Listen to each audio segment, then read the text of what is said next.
186 জন প্রবাসী যারা মূলত ইরান ইসরায়েল যুদ্ধের সংকটের কারণে যাদেরও একটা সংকটাপন্ন পরিস্থিতি তৈরি হয়েছিল, মাননীয় প্রধানমন্ত্রীর নির্দেশে পররাষ্ট্র মন্ত্রণালয় এবং প্রবাসী কল্যাণ ও বৈদেশিক কর্মসংস্থান মন্ত্রণালয়ের যৌথ প্রচেষ্টায় এবং IOM এর সহযোগিতায় আজকে আমাদের 186 জন বাংলাদেশি তারা নিরাপদে বাংলাদেশে আজকে পৌঁছাতে পেরেছে। এজন্য আমরা আল্লাহর কাছে শুকরিয়া আদায় করছি।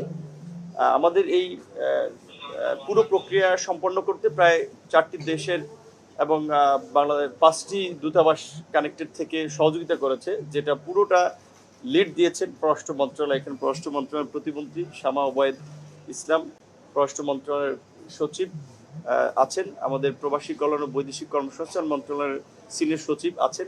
তো এখান থেকে যে 3 জন প্রতিমন্ত্রী এবং 2 জন সিনিয়র সেক্রেটারি এখানে উপস্থিত, এটা সরকারের জনগণের প্রতি যে দায়বদ্ধতা সেটার একটা বহিঃপ্রকাশ। জনগণের প্রতি দায়বদ্ধতা আছে বিধায় কিন্তু মধ্যরাতে আমরা এখানে আছি। চাইলে একজন স্টাফ, একজন কর্মকর্তা, joint secretary, additional secretary, even সচিবরা নাও থাকতে পারেন, একজন এসে জাস্ট রিসিভ করতো। বাট আমরা এখানে প্রধানমন্ত্রী একদিকে পররাষ্ট্র মন্ত্রণালয়কে বলেছেন, আবার আমাদেরকেও কিন্তু বলেছেন, যেখানে আমরা শুরু থেকে শামা আপা, আজকে হুমায়ুন ভাই এসেছেন, যে সরকারের যে জনগণের প্রতি একটা দায় এবং দরদ রয়েছে সেটাই কিন্তু আমরা তার প্রতিচ্ছবি দেখতে পাচ্ছি। আশা করি আগামীতেও সরকার এইভাবেই জনগণের প্রতি দায়বদ্ধতার জায়গা থেকে তাদের প্রতি দরদের জায়গাটা আপনারা দেখতে পাবেন। তো আমি জাস্ট একটি কথা বলবো, আমাদের মন্ত্রণালয় রিলেটেড যে আজকে যারা এসেছেন এখানে IOM সহযোগিতা করেছে বিভিন্ন দেশ থেকে বিভিন্ন দেশে ট্রান্সফার হতে, কিন্তু ফাইন্যান্সটা করেছে প্রবাসী কল্যাণ ও বৈদেশিক কর্মসংস্থান মন্ত্রণালয়ের ওয়েজ আন্ডার্স বোর্ড।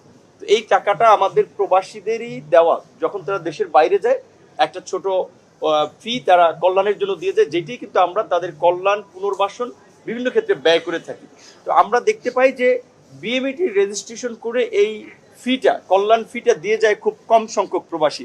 তারা যদি সবাই দিয়ে যায় তখন তারা দেয় আপনার 3 থেকে 3,500 টাকা, কিন্তু আমরা একজনের পেছনে 20 থেকে 50 লাখ টাকা পর্যন্ত খরচ করতে পারি। তো কাজে আমাদের অনুরোধ থাকবে, যারা দেশের বাইরে যাবেন অবশ্যই BMET রেজিস্ট্রেশন করে বৈধ পথে যাবেন। সবাই ভালো থাকবেন। আসসালামু আলাইকুম।